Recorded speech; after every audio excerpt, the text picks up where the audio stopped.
folks. Cook 'em live. Awesome sauce.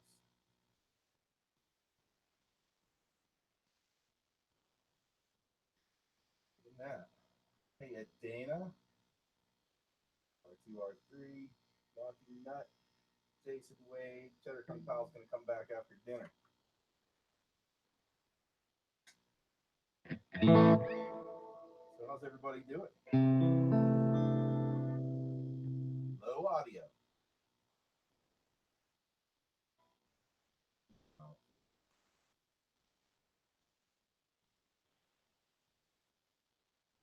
Well, now, Ed. Better?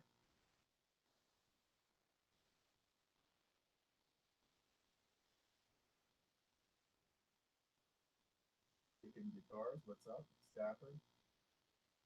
Hard good. Can't hear voice. Still can't hear voice? I've been messing with this all day.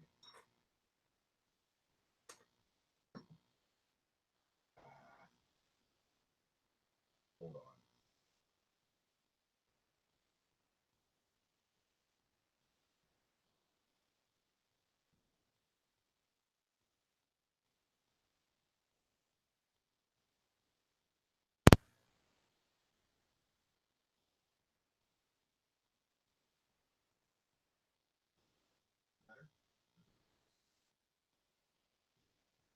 Problem is. I see what the problem is. How's that? Ooh. I'm gonna plug this guy up here. I see what the problem is. That. Didn't have my phantom power on. Better, but not there yet, huh? So when is this? Oh, got it. That was it. Is it loud enough though? Hey, Scotty G. The guitar too loud now? Cool. It's hot down here.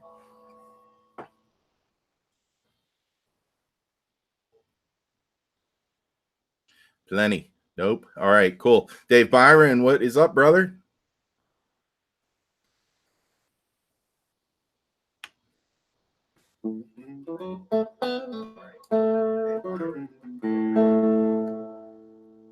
What am I using to broadcast? What you mean? What software?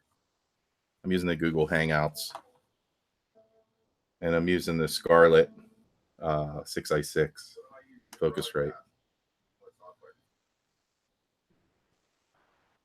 And I tried to have a better camera situation. Can you hear me? This guy. I'm a rookie. Haha. Equipment. I don't know, David or Ed. Is that good? Is that good? What I have?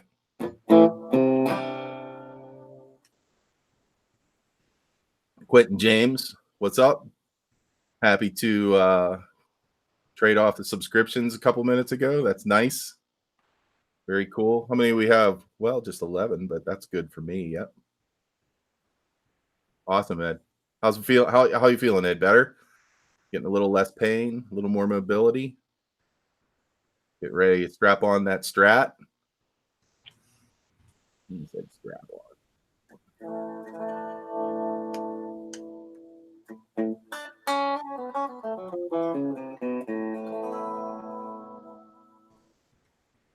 Hey, Caitlin, I couldn't listen to the whole thing last night because my show came on. But I put my headphones on later and I listened to the rest of it. It was a good show. How come I don't put kale in tacos? Yeah, I should because Evil would love that. The whole thing with tacos is let's try to see. Oh, you didn't get it, dude? Come on, you can do it, Jason. I try to get Evil to be a creep on my on my videos.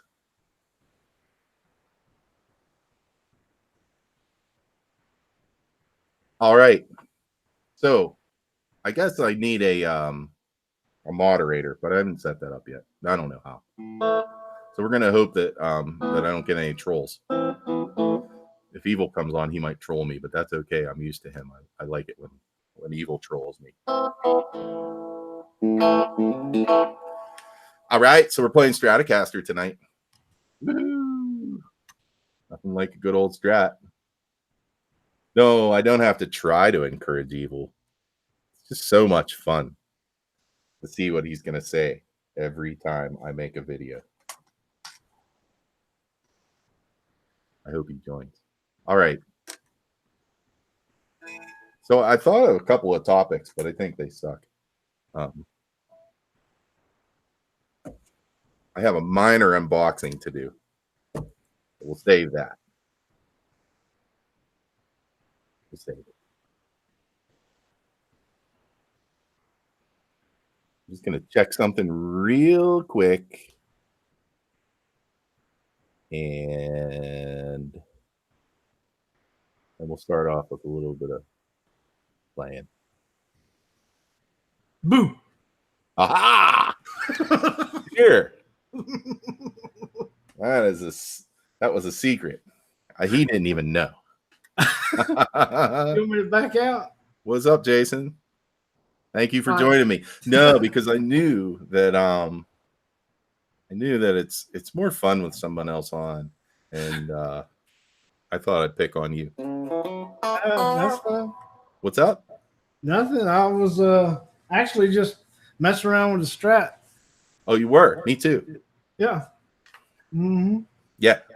Well, I got in the mood for Strat. This Vox does it.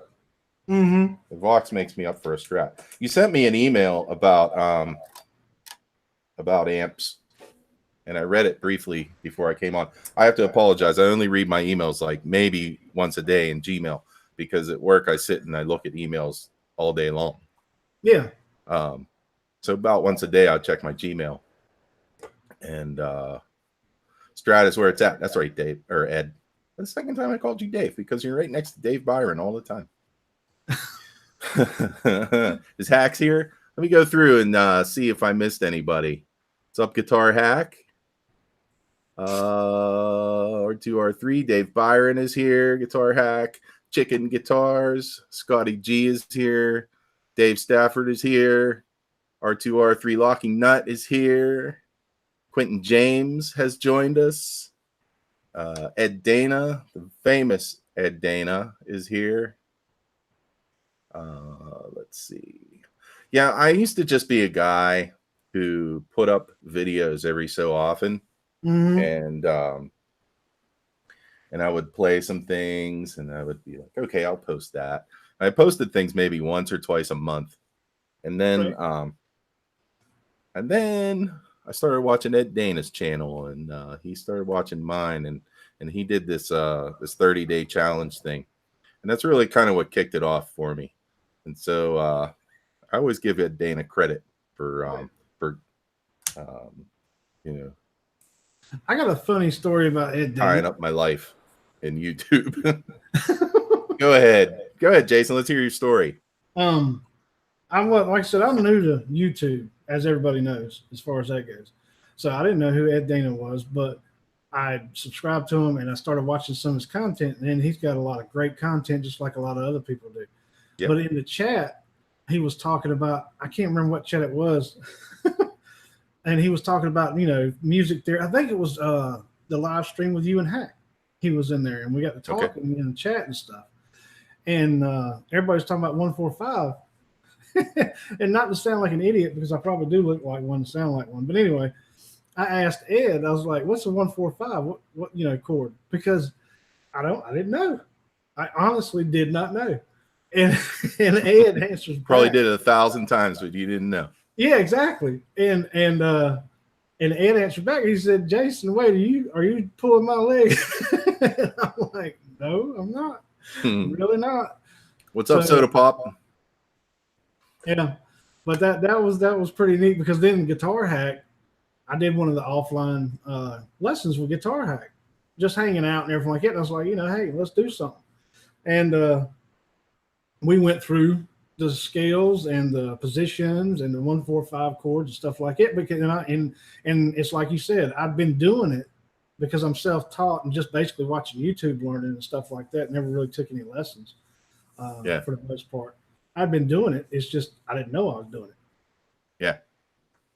Well, it's just one of those things, Yeah. I always say I wish that I was back to being a self-taught guy because I think I was more creative then. I think I overthink things all the time now. Right. Just the other day, I was trying to write a rock tune to do a video for Telly Taco Tuesday, actually. Mm-hmm. And because I get tired of always going for people's jam tracks, and you never know if they don't want you to do that. Nobody ever comes after you for royalties or anything. And I'm not really making any money or anything off of it. I'm just jamming along with their stuff and posting it. Mm-hmm. And I hope that's okay. But anyway, I was trying to come up with a chord progression, and I had a drum track, and for the life of me, I couldn't come up with anything that I thought sounded cool. And so it was like a waste of an hour and a half trying to do that. And then I was just like, oh, I'll do Every Breath You Take. That'll be fun. Mm-hmm. It was very good too. Oh, thanks. I'm very proud of that one because the sound turned out all right. I'm starting to get used to this interface, this Scarlett 6i6. Oh, that's a big one, huh? Yeah, I guess it's supposed to have 6 inputs, and it does, but I only use 4 of them or 3 of them usually. I'm using 4 right now because I'm using 2 amps. I've got the box on one side, and then if I switch, that's my Fender Princeton reverb. So I just I plugged everything in, and I think it sounds great. So let's see if I missed anybody coming on. There's Cheddar Kung Pao dropping in. Thanks. I hope dinner was good, Cheddar. Who else do we have? I think I mentioned everybody else. I said Guitar Hack. What's going on? No, man. This is Soda Pop in there. Soda Pop. Yeah, I got Soda Pop. I said, hey. I'm sorry. Todd. No, that's cool. Soda Pop changed his name to his real name. And I've always used my real name. I couldn't think up something good. Stafford Music Studio. Dave Stafford's here. Dave's got like the coolest looking studio. Dude, he's got a ripping studio. I ain't lying. I mean, I've been on offline hangouts with him and sort of seen the whole, behind the scenes thing. It's incredible. Yeah, it's pretty cool.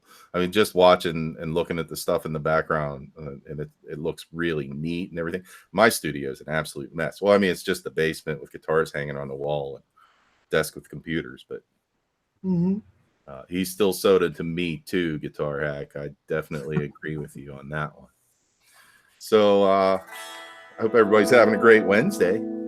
What are you playing, Jason? You got your Strat? What is it? Yeah, it's the Buttercream Strat. That's pretty. Yeah, it's nice. I was coming home from work. Like I said, I just got home from work. That's probably about 45 minutes ago. Yeah. And came home, caught up on the WhatsApp messages and everything like that. I did pop in. Guitar Hack was live on Facebook. Popped in there for about 5-10 minutes and got settled.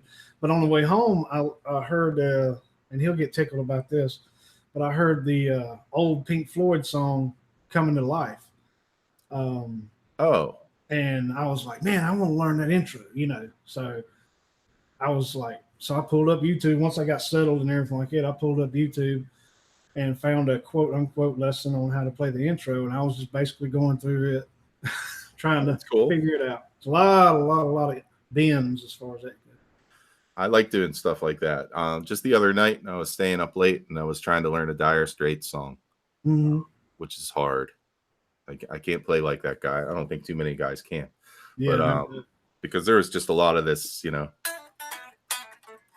like that really chickeny picking stuff and really beautiful Strat playing. He does most of his stuff with fingers too, doesn't he? Yeah, he does, and I have a hard time getting used to that, especially since I poked my finger the other night with a string, which everybody knows how that feels. Oh yeah. So it was like a, I don't know. I can't do it that well, so I have to keep practicing it. I'm practicing that. I'm also practicing. Well, I'm gonna work on an Iron Maiden song. Here's my my goal for this coming year is to get my rock chops back. Oh yeah. Because I've been playing like jazzy stuff and bluesy stuff and laid back stuff for so long that I forgot about when I was a kid and I used to play, what was like the big rock stuff of the time. And I was a big Iron Maiden fan at the time. And Judas Priest and like Triumph, I used to love playing Triumph songs. So I went to The Trooper. Yeah, I love that album, that whole Piece of Mind album. So I'm gonna start working on Die With Your Boots On, because it's a killer song. If you haven't heard Die With Your Boots On, go look it up and listen to it. It's amazing. Cheddar did something on the Iron Maiden. Who did? Yeah. JJ. Which one was it? JJK did he did Where Eagles Dare. Cheddar, he taught a lesson on Iron Maiden. Oh yeah, Cheddar Cheddar, you're another reason why I was thinking about Iron Maiden, because you were doing that. I forget the name of the tune now. I can't either. I couldn't remember the tune. Cheddar, you're in the chat. Tell everybody what you told. What was that tune, Cheddar? That was great. And you had a really nice analysis of it. I was into it. So I had to jump in and give my 2 cents. I'm having a glass of wine. Don't mind if I alcoholicize in front of you guys. Anyway. Now, if you want to get to the live part of your show where you were talking about playing and stuff, yeah, you might want me to bounce out. And the reason I say it is because of the compression issues and stuff like that with Google Hangouts. Oh, that's all right. I'm not too worried about it right now. Okay. I just wanted to have somebody here to bounce off of tonight. Yeah, absolutely. So if you don't mind me asking, the email that I sent was about the 2 Voxes that you recently acquired in the last couple of months. Yeah. One, of course, the AC-15 C1, I think it is. Mm-hmm. And then the Mini Super Beetle. Mini Super Beetle. Yeah. Now, out of those 2, which do you like the best? Now, I know you're sort of on a honeymoon phase with a brand new one. Well, it's an easy answer, and I knew that I would like the AC-15 better. Okay. Because it's true tube, right? Yeah, it's an all tube amp. And I have another amp that uses those same tubes. The Gensben's Black Pearl 30, and I like that. But I've always wanted an AC-15. I've tried them in stores and loved them. The reason that I bought, and there's nothing wrong with the Super Beetle, I think it's great. The reason I bought the Super Beetle is because I looked at it, and I'm a big Beatles fan. Mm-hmm. And I said, I bet you they only make that for a couple of years, maybe 5 years at the most, and then they'll pull it. And so I wanted to have a brand new one. And so I'll probably keep that thing around for a long time. It's a really neat amp. What's really nice about it is I can have the cabinet across the room, and I can put that little head right here next to me at the desk and just fiddle around, or I can run a line out direct into the computer, or even just into headphones late at night when wife goes to sleep and I still want to play guitar. Mm-hmm. So I think it's a great amp. I like the tremolo on it. I really, it comes with a little. Well, it's a 10-inch speaker, and it's a Celestion branded. I don't think that it's the greatest speaker you could run the thing through, and it's in like a little light cabinet, and so that's what it sounds like. I mean, you have to realize, okay, this is a small amp. It's going to sound like a small amp, right? It's just like what does Kalen have? The Blues Cube. If you've ever tried one of those, it's also a small amp. And I have another Vox amp here, the Pathfinder 15. Mm-hmm. and also a small amp. But the Pathfinder 15 doesn't sound like a small amp; it sounds like a big amp. But they don't make those anymore. Anyway, if you plug the Vox Mini Super Beetle, if you plug that head into a different cabinet, it's boom and sounds like a big amp. You know, okay. Really very, very nice. Because it's 25 watts or 50 watts, depending on how you set the ohms switch. Right. It's a very nice little lamp. Now, I mean, can you crank it up really loud and get a beautiful sound?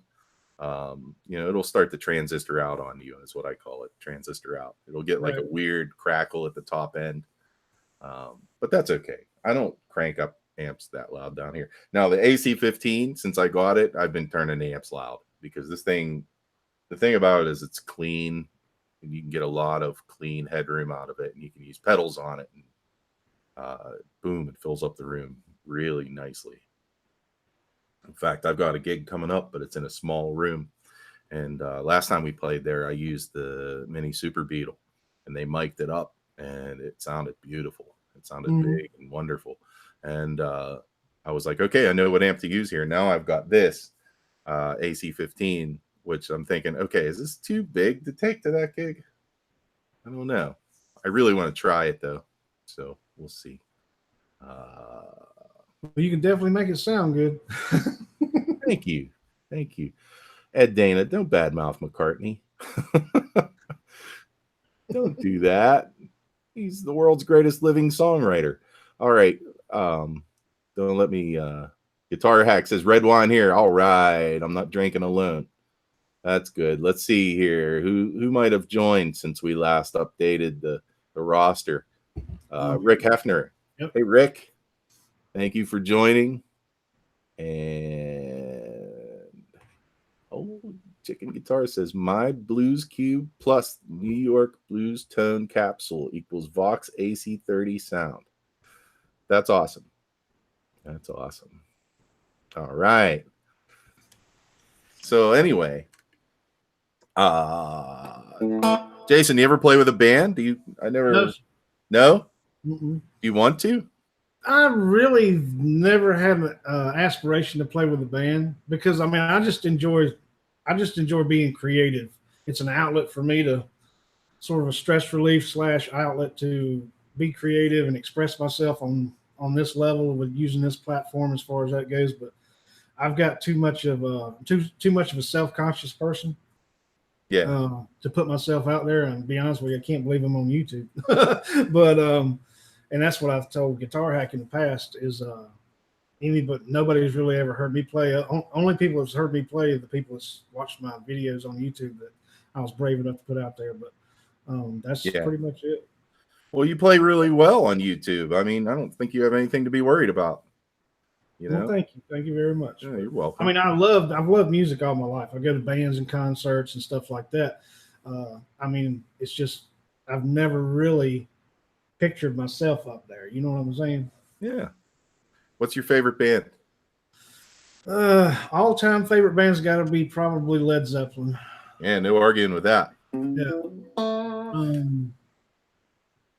What's your favorite pizza style? Cheddar. Yeah. You're hitting me hard, buddy, because I can't eat wheat. I'll tell you what my favorite pizza style is your basic pizzeria style pizza with the bubbly edges and pull apart the crust. But you know what? I can't eat that anymore. It just makes me kind of sick. So my favorite kind of pizza is gluten-free pizza. Oh my God. Oh, do you have celiac? No, it's not celiac. And I've talked to my doctor about it. He says that he's like, well, it's all kind of the same thing, but it's more of a intolerance or an allergy. Right. Just, I guess, makes your intestines kind of blow up a little bit. Mm-hmm.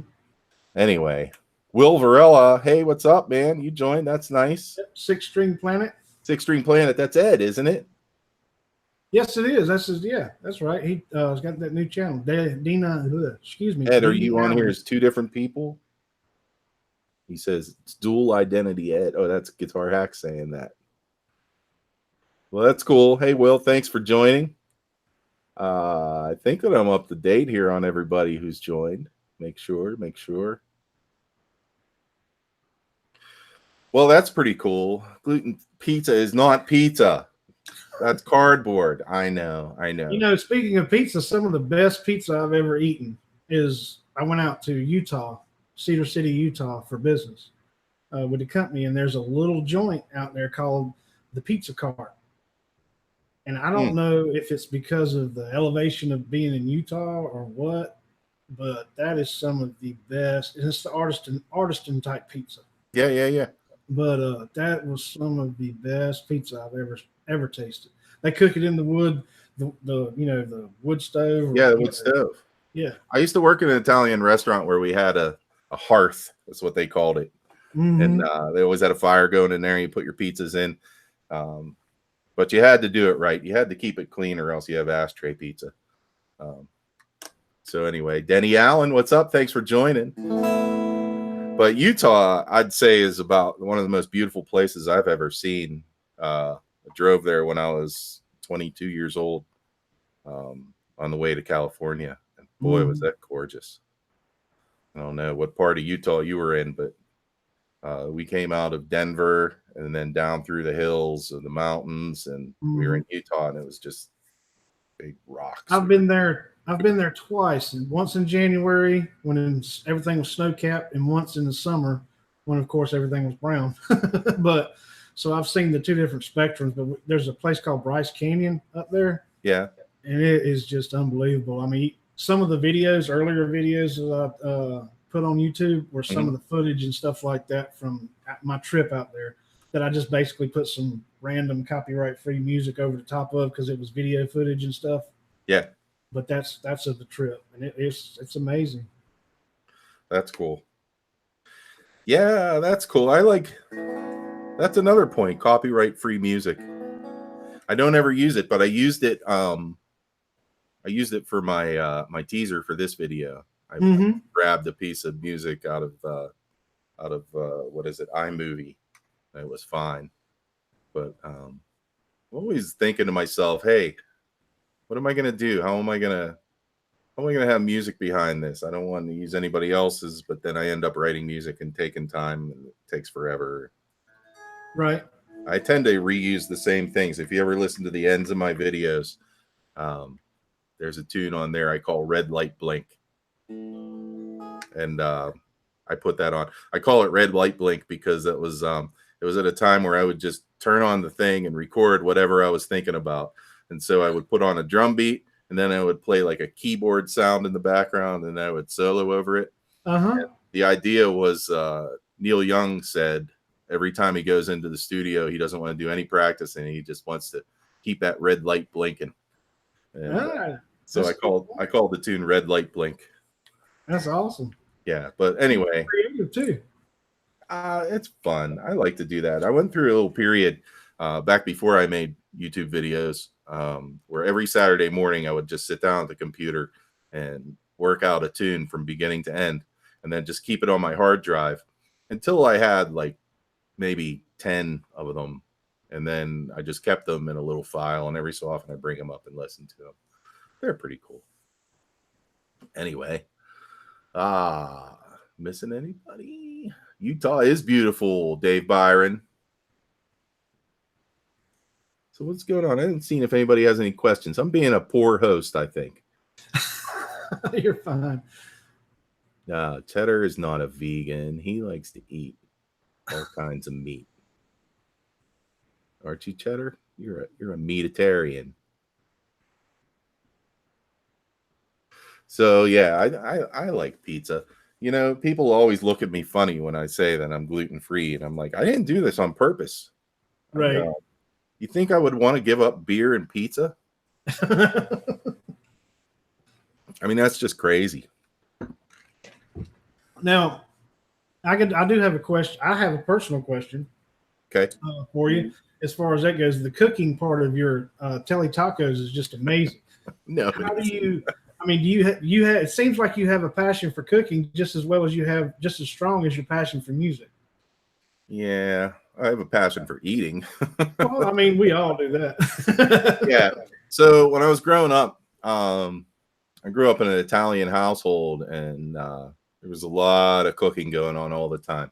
Mhm. I know everybody says this, but my grandma is the greatest cook that ever walked the face of the earth. The woman could do no wrong in the kitchen.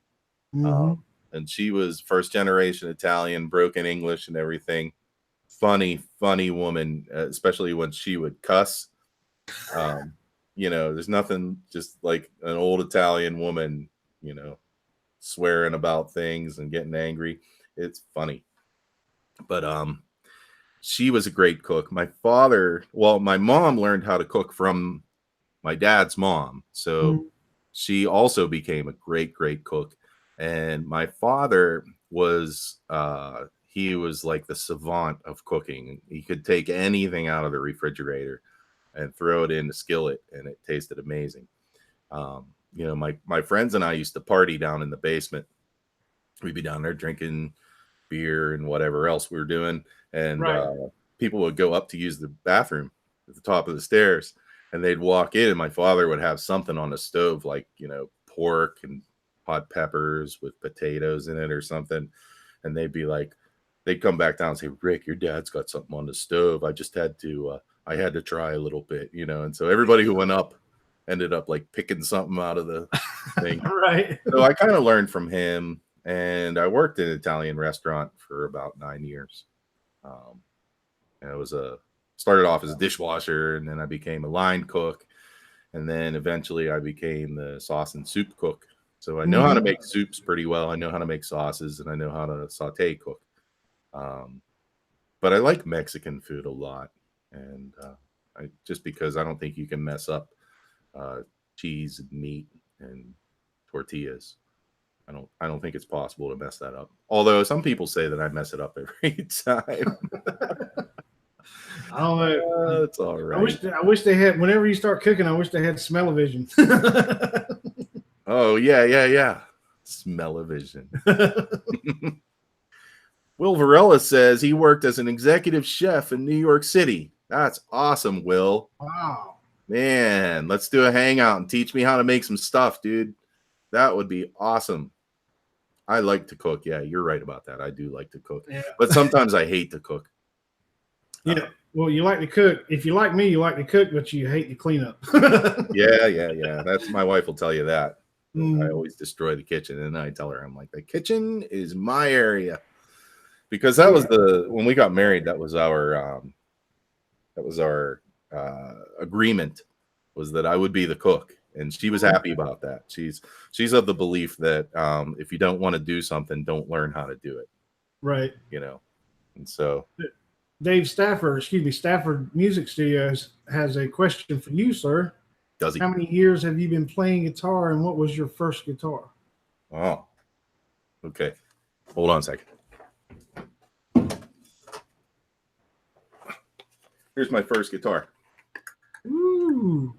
But it's changed. I got it on January 29th, 1976.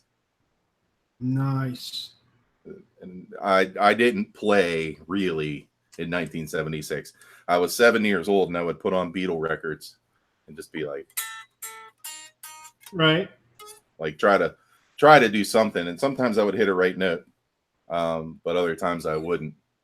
If you look back at my videos, you see where I take this guitar from having no parts on it. It was just the body and the neck, not even tuners or string trees or anything. And I put all kinds of parts on it and fixed it up. But look at like how beat up it is. Mm-hmm. Because It's brilliant, man. when I was a kid, I used to drag this thing around like it was my stuffed animal. Um, Right. because I was a little kid, and my father was a musician, and I had three older brothers with records, and so I got a quick lesson on what was good music.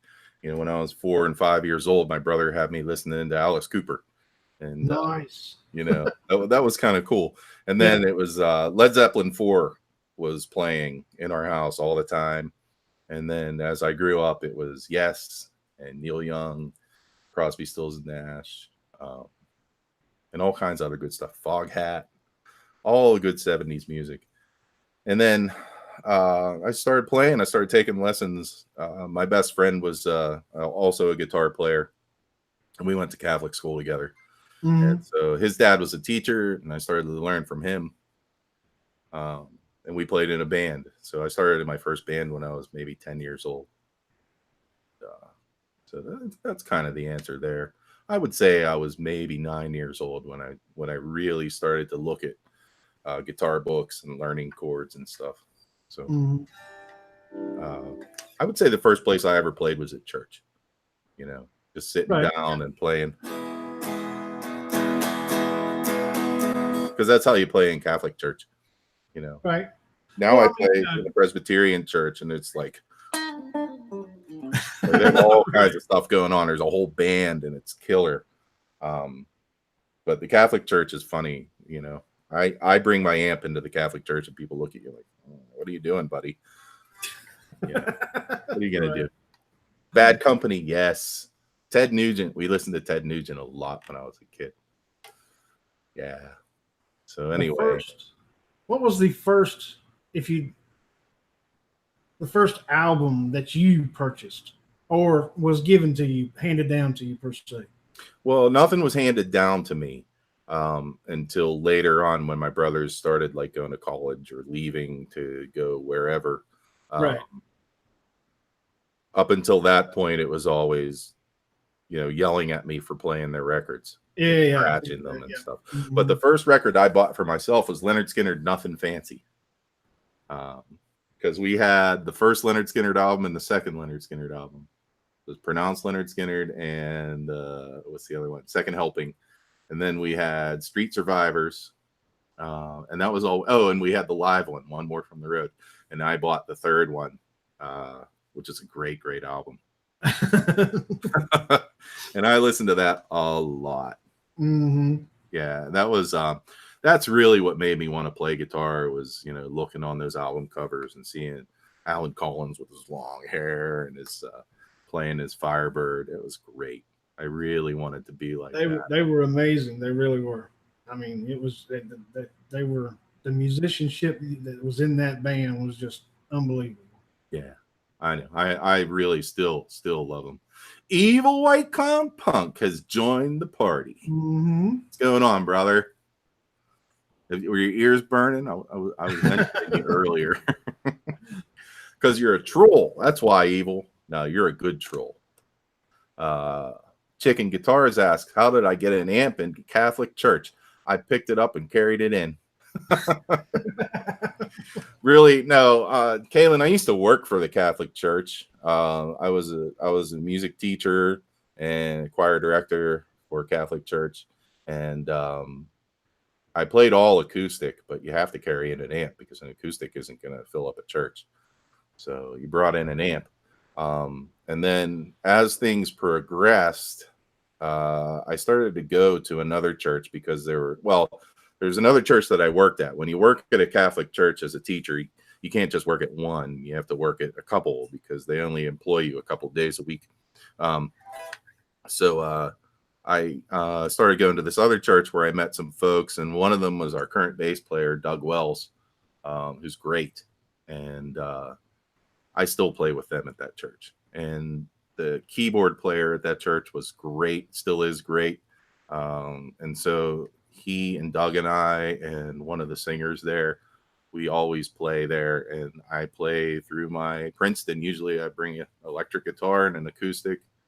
And, you know, the keyboard player is good enough that I don't have to hold anything down. I can really just kind of fiddle in the background, play solos, play really nice chordal stuff. So it's cool. I don't know. I enjoy playing for all kinds of church services because you can be really creative. The music is really robust and really interesting. Anyway, I'm going to do my unboxing. Oh, all right. It's not a big deal. I can tell you that right now. But when I was, Evil's here, so I could do stab. Evil always, if you look at Evil's videos, he stabs things. At Christmas time, my niece has been getting into playing guitar. And so I took some of my favorite picks and gave them to her. My wife was like, "That was your favorite pick. Why'd you give it to her?" Because I love her. And so I bought more for myself. I bought these U.S. Blues. Oh, nice. They're wooden guitar picks. Yeah, these are cool. So yeah, they what's nice about these is they're like teak wood or something. I don't know. They're really thick wood, really dense, and they've got a nice thumb indentation, and then they actually have a four-finger indentation as well. And so they fit really nice in your fingers, and they have a nice soft attack. I love it. I love it. I love it. I love it. Have you ever tried the? I don't even know how to pronounce them. To be honest with you, Tayala capos. What? Where? Show it. Put that thing in front of the camera, Jason. Yeah. No, I've never tried those. They have well, hold on a second. Oh, I know what that is. Those are those $70 capos that you see on YouTube ads, aren't they? Yeah, that's the name. Probably backwards. Dahlia, I think it is. Okay, yeah. Dahlia. But I would love to have one of those. I'm a big user of capos. Yeah. They have the pop-out inserts that you could, depending on which guitar you use, acoustic, electric, what Gibson, Paul Reed Smith. Oh yeah, for the inside against the strings, inside, right? Yeah, tension control things. Yeah. But it's really cool. I mean, you just push it down like that, slide it over the thing. But they sent, that's the only wooden pick. The reason I picked this out and showed you was because the only wooden pick I ever got or even owned came with this. When they shipped it, they shipped All right, let's see a demo. Huh? Let's see a demo. Put it on the guitar. Let me see. All right. I want to see how easy it is to move around. And I want to see if it puts it out of tune. Okay. Look, I'm putting you on the spot. Because you know what? Electric guitars with capos don't get along. But every so often you have to use one. Just every so often. Ed's going to come on and say, I never use a capo. I don't know if you saw that or not. Yeah. I mean, just do it again. The littlest bit of pressure pulls that thing. Yeah. Pulls it up like that. So you just put it on like that, and then you can move it wherever you want to move it. All right. Like that. Okay, so strum a chord in an open position. Just strum without the capo. Strum a chord without the capo. All right. No, take it off. Okay, there's the G chord. That's very good. Put it on the 3rd fret. Put your capo on the 3rd fret, and then strum an E chord. An E chord? Yeah. Oh, there you go. Yeah, so that's not too bad. I always judge a capo by how much it throws my guitar out of tune, because sometimes they squeeze too hard. Let me guitar sound out of tune. Here we go. That might sound a little better, but it's not up enough. Not that I judge a capo, but I like to use capos, and I'm always looking for a better one. Trying to get a decent sound where you could actually hear it instead of the distorted one. Yeah, I can hear it.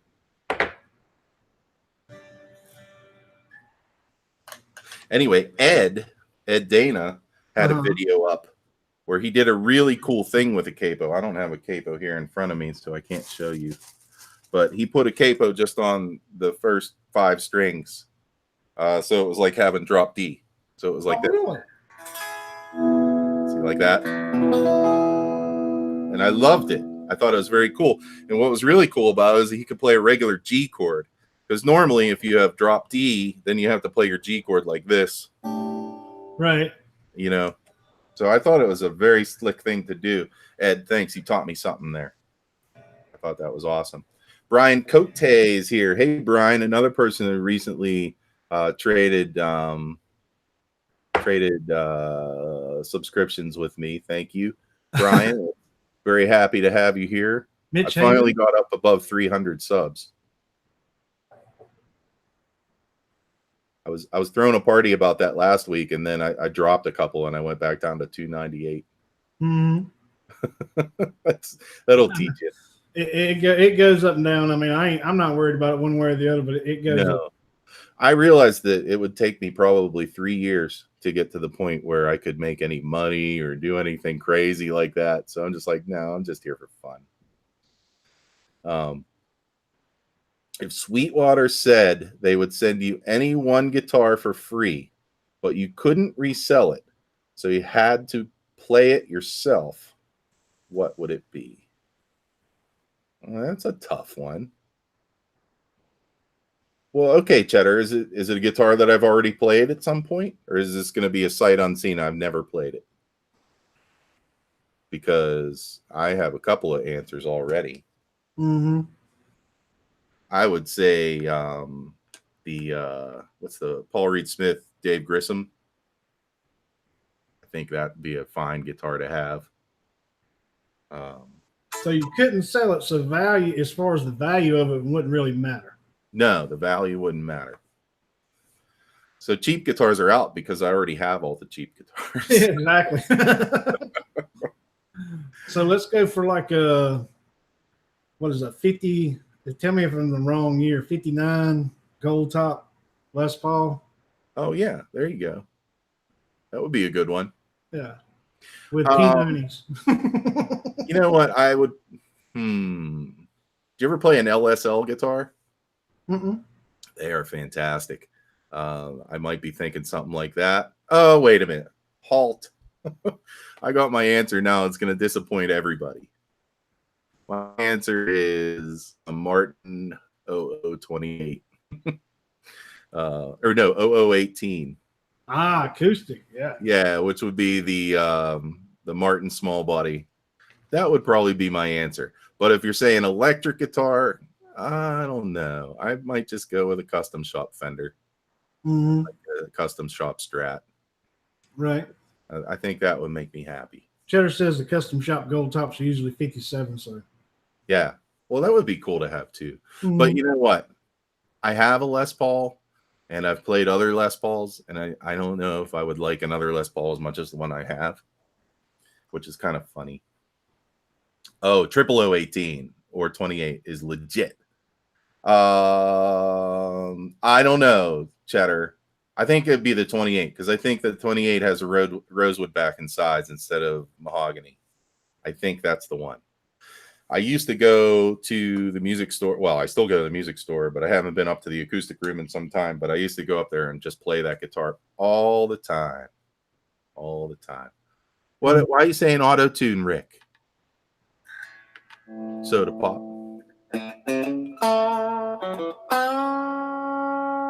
Will has the same Strat, the same color and all, he says. Oh, yeah? Yeah, Will, this is a 2018 Player Series Fender Strat, buttercream. This one?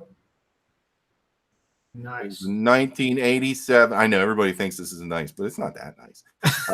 It's a 1987 made in Japan standard Strat, and this is probably why I picked this to play because it's got a story behind it.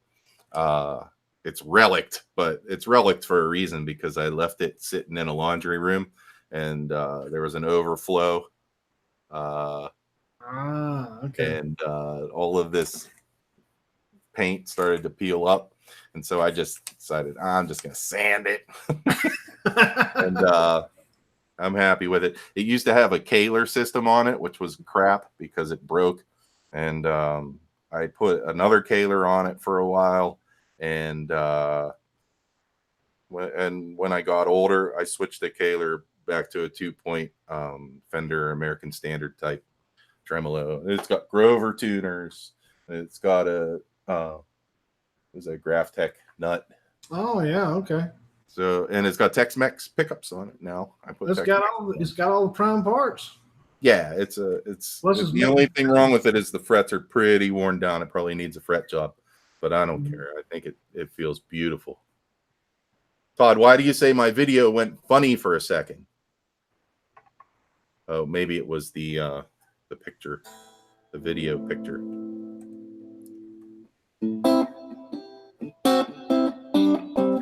So Now, anyway, how much does a refret cost? You're talking about what, hundreds of dollars, right? I think like $200. Oh, okay. Okay. I think it depends on who you get to do it for you. I don't know. Is there anybody in the chat who can do refrets? And is there anybody who does them and charges people for them? Ed Dana was talking to somebody on his live show, Six String Planet, this weekend, to somebody I think that did refrets or something with Nex. He did something with Nex. Well, I don't think this needs a refret. I think it just needs a level and a crown. So just level out the frets and recrown them, and I think it'll be fine. Philip McKnight is got a video where in the comments you can they're looking for a sharpen my axe, people to send their guitars in or something like that. He's going to pick a few. No, we're not going to do it. Yeah, I know. Philip McKnight. I've often thought, I'm like, what guitar would I send to Philip McKnight to do a sharpen my axe? And I look around the room and I'm like, none of them. I like them all just like they are. Keep your little mitts off my guitars. I'm always afraid someone's going to go and put some heavy metal pickups on my guitars. Right. But maybe that'd fit with my goal for the year, learning new rock stuff or relearning my old rock stuff. Todd Flowers, you do your own. Hey, Todd Flowers, I don't think I said hello to you for joining. I'm sorry that I missed you, bud.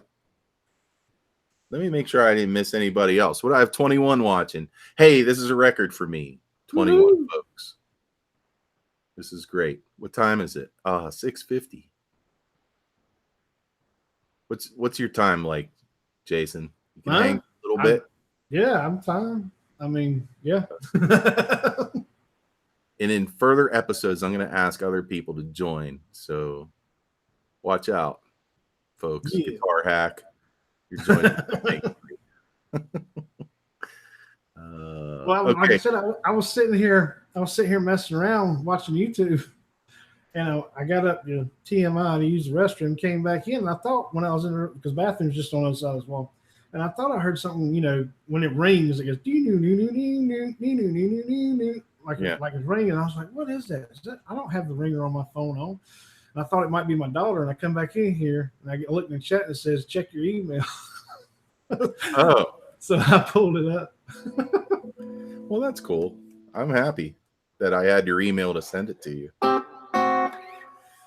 Anyway, so you got any goals for the year, Jason? Yeah, I mentioned something on the Hack show the other night that basically I just want to learn. I've got an issue. It's not an issue, but it's just one of those things. I can play for a good 20, 30 minutes just as fast and hard as I want to, but then my fingers start going numb and I can't feel the fretboard because I have a gangling assist in my wrist and everything like that. And you have assist in your wrist? Is that what it is? Yeah. Oh, and so that's one reason why playing in a band wouldn't do me any good anyway. One way or the other, you'd be up there playing and be like, but yeah. Well, I had really bad carpal tunnel in my left hand. Yeah, that is, and it's the gangling assist. I don't think it's carpal tunnel. I think it's the assist itself. Sometimes if it aggravates it, it starts swelling up. Yeah, it starts swelling up, and then the tendons and stuff get all squeezed, and it makes it numb. Right. And also, so if you're playing for a Catholic church, then you have to play for Mass, and you can't stop because your hand got numb. So after a while of playing with a numb hand, it actually starts to hurt. Mm-hmm. And your fingertips start to feel like somebody's stabbing them with needles. And so I don't know if you can see it, but you can't. Yeah. I got the surgery on both hands now. Okay. And it is absolutely the best thing I've ever done. Even though my I don't have near as much mobility in my little pinky finger that I used to. But I still do. That's why I've been practicing more and more ever since I had that done, because it used to hurt to play and I just wouldn't play as much. But ever since I had that done, I play a lot. I play guitar a lot. And then in this hand, I got the same thing done. And what happened in this hand is I get trigger finger where if like I can have this finger down and it'll get stuck like that. And if I click it, it's like a little light switch, you know, like the old light switches in the houses. That I got you. So it's all right. I can still play and I love it. Ed's got bigger problems than us, except he might have got them fixed. Yes. Han 36 Solo. What's going on, brother? Thanks for joining. It's 24 watching. That's great. Gussie Wells. Hey, Gussie. Oh, Todd Flowers said he had one and popped me with a book edge. Ooh, that hurt. What did Todd Flowers do? Had one of those, popped it with a book edge. Wow. That's funny. Hey, Gussie Wells came in. Hey, Gussie. Gussie, yeah. Yes, Will, I do. I play, practice, whatever you want to call it, sitting down. That's why I bought this chair. Should be the same thing, man. Playing and practice should be the same thing. That's one thing I've always believed. If you're not enjoying what you're practicing, put the damn thing down. Yep. You know? Yeah, you know what? I was thinking about that. I used to buy chairs only if the handle did not attach to the back of the chair. Right. But then I got this chair where I can lower the handle down low enough, and I'd keep my guitars up pretty high. Yeah. So it doesn't bother me. Same here. I mean, I'm used to playing right about here. Yeah. Yeah, so I used to do that. I used to go to Staples and be like, okay, what chair can I just install one arm on? Yeah. I got this one from Staples, and the arms go up. It's a gaming chair. The arms pull up. Yeah. Like oh, that. That's good. Yeah, on both sides. Wow. And it was like $99. That's cool. Are you a gamer? Used to be real hardcore. I mean, like hardcore gamer. Ghost Recon. We used to play on game battles. Had a clan together. As far as that goes, you know, that's what they call the teams on game battles, clans. So we played Ghost Recon, filtered over into Call of Duty. When Call of Duty came out, it pretty much killed the Ghost Recon series as far as that goes. But getting into the video game side of it. But yeah, I used to play it all. Destiny. I played Destiny 2. But to be honest with you, in the last 6 months, for whatever reason, my renewed fire and passion of getting back into playing guitar and stuff like that, I haven't even cut the. As a matter of fact, the Xbox used to be on the bedroom dresser I'm using for a studio per se. And I've put it in the closet to make more room. I hadn't even cut it on. I made a wise choice when I was in my 20s, and I realized that I would very much get addicted to playing video games, and I would waste a lot of time. And so I just never did it. You know? Good choice. That would have been trouble for me, and I would never have graduated college. Well, so I've got a lot of friends. I've met a lot of friends around the world because, like I said, I used to game. Like I said, the last 6 months I haven't, but before that, for 15 years, it would be a nightly thing. We'd get on with the same group, sort of like YouTube. You know how we all get on and we all go migrate to the same chats, the same channels, so on and so forth. The community, it was a gaming community.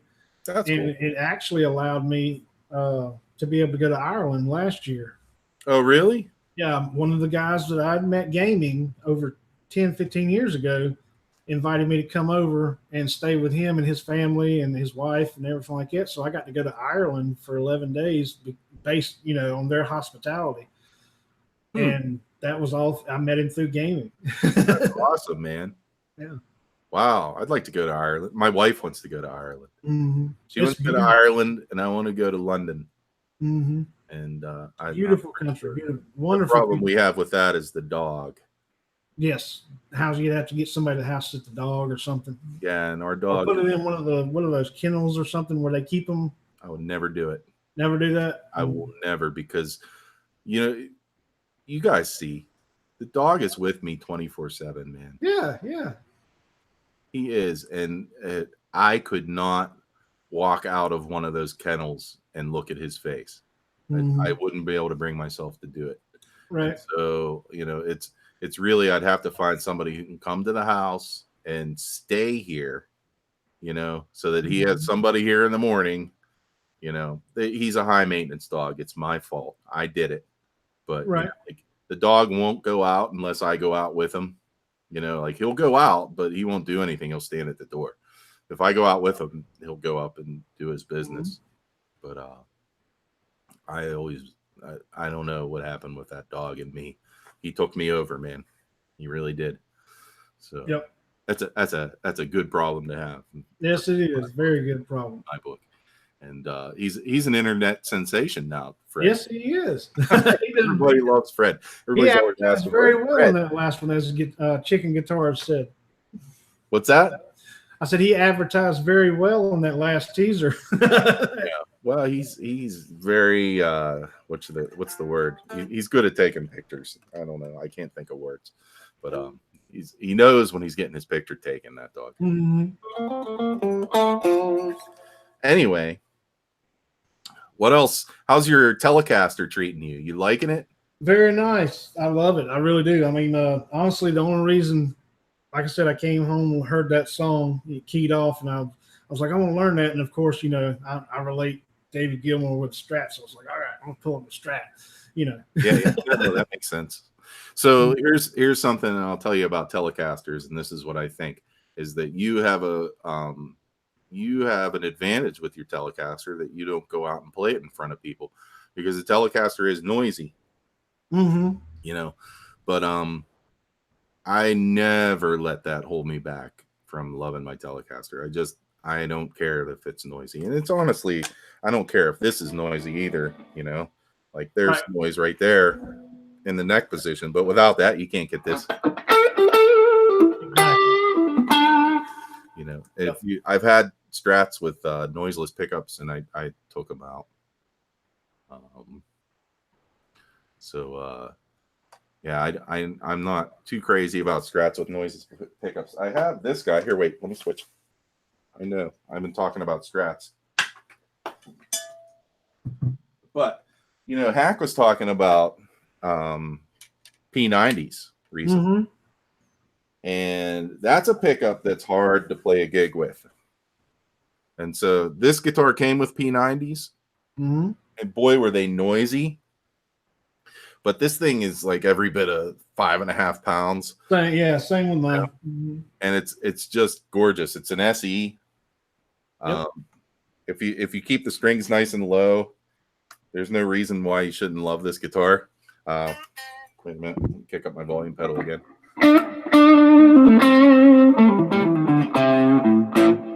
Yeah. And so what I did was I bought Lindy Fralin hum canceling P90s. Oh, okay. And they're not cheap. It was like $300 for the set. And I put them on myself. And it's like a humbucker, because I looked at it inside. The coils, it's like they turned them on their side and then they put a magnet across the middle. So there are 2 coils in here, but there's one magnet across the middle, like a P90, and so it has sort of a bright single coil sound.